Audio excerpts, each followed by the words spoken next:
Salut à tous, nous revoici en vidéo pour les actus de Babelio. Tout de suite, on va vous parler d'une actu assez importante pour le site, qui est la migration du forum. Peut-être l'avez-vous remarqué, le forum n'existe plus, il a été remplacé par un nouveau type de forum, plus intégré au site, les groupes ça s'appelle, et à ça c'est ajouté aussi une autre fonctionnalité qui s'appelle les questions. L'idée c'était de proposer un forum beaucoup plus moderne, beaucoup plus intégré au site. Donc c'est un peu plus le cas aujourd'hui, mais malheureusement ça a eu quelques inconvénients pour les amateurs de challenge et pour les organisateurs surtout. Donc on est vraiment désolé, on présente nos excuses à tous ceux qui ont été peinés qu'on ne s'adresse pas à eux avant. En tout cas on pense que le système est meilleur aujourd'hui qu'avant.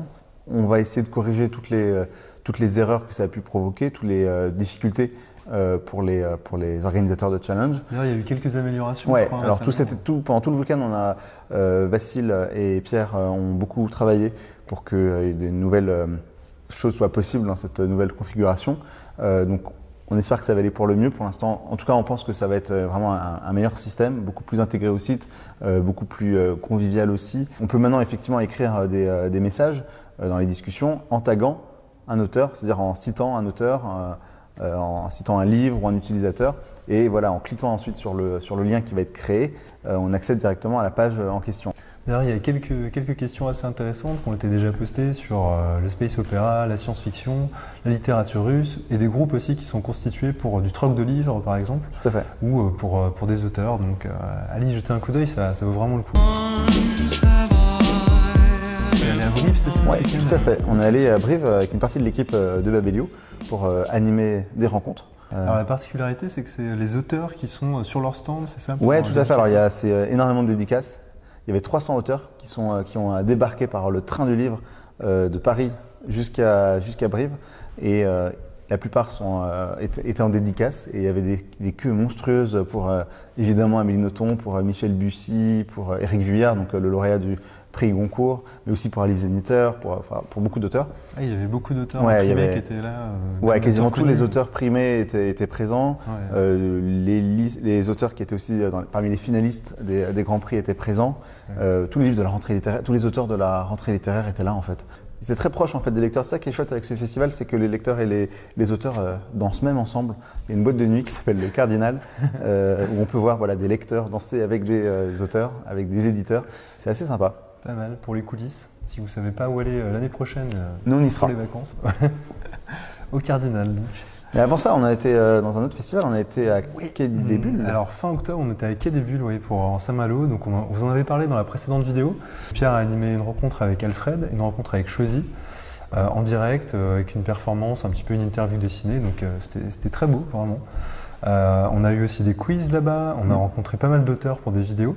On a aussi fait un apéro BD, donc un apéro BD qui permettait d'échanger des BD, de partager les découvertes. Donc on était une petite quinzaine dans un bar à Saint-Malo qui était très sympa pour partager ce moment, voilà, pour un peu faire une coupure dans le festival. Vous pouvez retrouver les photos du festival sur la page Facebook de Babelio. On a fait un album photo avec toutes les photos de Quai des Bulles. Donc tous les auteurs qu'on a rencontrés, tous les beaux paysages aussi, parce que c'est quand même une très belle ville. Ouais. Des paysages dessinés par des auteurs aussi, donc c'est quand même assez sympa. Sur Facebook, vous pouvez aussi trouver une galerie de photos du festival Les Utopiales, qui se déroulait à Nantes il y a 2 semaines. Les Utopiales, c'est le festival de l'imaginaire en général. Donc il n'y a pas que la littérature, il y a bien sûr beaucoup de littérature avec beaucoup d'auteurs invités qui viennent notamment débattre avec des scientifiques. Et cette année, le thème était sur le temps. Donc il y avait beaucoup de débats sur le temps, sur les uchronies, tout ça, tout ce qui a trait à la science-fiction. Il y avait des Lego aussi. Il y avait aussi des Lego, voilà, pour les créateurs en herbe. Il y avait des villes Lego à créer qui étaient à la verticale. C'était assez beau, donc vous pouvez voir tout ça sur les photos dans notre galerie. Il y avait aussi donc des jeux de rôle, il y avait des jeux vidéo, pas mal d'animations, des spectacles, voilà, donc c'était très réussi. C'était la première fois qu'on y allait pour Babelio. On va y revenir. Ouais, on y retournera, je pense. C'était vraiment très bien. On a un autre festival qui va arriver dans quelques jours. C'est un peu la période des festivals. Hein. Là, on va en avoir un autour de la jeunesse cette fois. C'est le festival de Montreuil, qui est un festival assez sympa aussi, parce qu'il y a vraiment énormément d'enfants, de jeunes, de moins jeunes aussi, qui aiment la littérature jeunesse. Donc nous, on va animer plusieurs rencontres. On va faire une notamment avec Jay Asher, qui est l'auteur de 13 Reasons Why. Il a écrit le livre et qui a été adapté en série télé, peut-être que vous avez vu la série télé. Donc on va faire une rencontre avec lui. Et on va recevoir aussi Jenny Colgan dans les locaux de Babelio. Ah, ça c'est pas mal dans l'esprit de Noël. Oui, tout à fait. Ouais. Le livre, ça s'appelle Noël à la petite boulangerie. Donc on pourra vous montrer notre beau sapin. On sent le pain d'épices là déjà, les odeurs de bonne pâtisserie des fêtes qui embaument bien la pièce. Ouais, ça va donner envie de fêter assez vite Noël. On va accueillir aussi des auteurs ici. On en aura un qui s'appelle Brian Selznick, peut-être que vous êtes fan parce que c'est un super auteur. Il y a son livre L'invention de Hugo Cabret qui avait été adapté tout à fait au cinéma il y a quelques années maintenant. Et il y a un nouveau film qui sort adapté de son œuvre, c'est Le Musée des Merveilles qui sort en novembre. Et donc on va parler de ça, on va parler des films, on va parler de ses romans et ça va être assez sympa.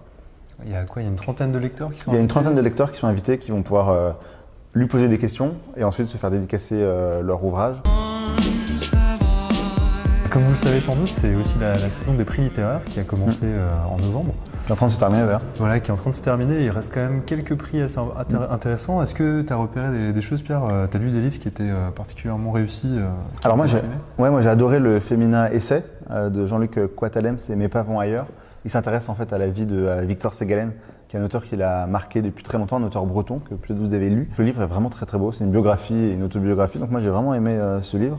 Tu as animé une rencontre d'ailleurs avec lui à Brive? Tout à fait, à Brive. Il nous a parlé un peu de sa rencontre avec cet auteur breton, avec qui il partage pas mal de points communs. Un goût pour l'aventure déjà, pour la Chine, pour les terra incognita. Donc c'était vraiment une rencontre assez riche et je pense qu'on va encore entendre parler de beaucoup de ces auteurs. Alors il y a Genada qui a reçu le prix Femina récemment. Oui, voilà, dernièrement. Et il y a aussi Olivier Guès qui a reçu le Renaudot. Ouais. Donc je parle des deux ensemble parce qu'on a des vidéos qui sont disponibles sur YouTube. On les a suivis pour le concours des lycéens et donc ils parlent un petit peu de leurs livres et du concours et de leurs années lycée. Et donc ces deux auteurs ont eu un prix récemment. Donc Olivier Guès a eu le Renaudot et Philippe Jaénada le prix Femina. Sachant que pour ce qui est du concours des lycéens, on a suivi l'opération d'assez près. Vous pouvez retrouver la vidéo sur YouTube déjà et sur notre Facebook. D'une manière générale, on aimerait bien avoir votre retour sur les vidéos. On a quelques séries qui ont démarré récemment sur YouTube, qu'on a partagées aussi sur Facebook. Donc si vous voulez nous faire vos retours positifs ou négatifs, on est preneurs. Savoir ce que vous voudriez un petit peu plus, ce que vous aimeriez un petit peu moins. N'hésitez pas à commenter d'ailleurs sous la vidéo, ouais, exactement. Et nous, on se retrouve bientôt, dans un mois à peu près, pour vous parler de Noël, probablement. On aura pas mal de petites choses à vous montrer. Aux alentours du 15 décembre. À peu près. C'est à peu près, on va garder ce rythme-là, une vidéo par mois. Ouais, exactement. Et d'ici là, on vous souhaite de bonnes lectures et puis voilà. On espère vous retrouver, si on se voit peut-être à Montreuil, peut-être pour des rencontres à Babelio, peut-être dans la rue. On est trop en train de lire un livre.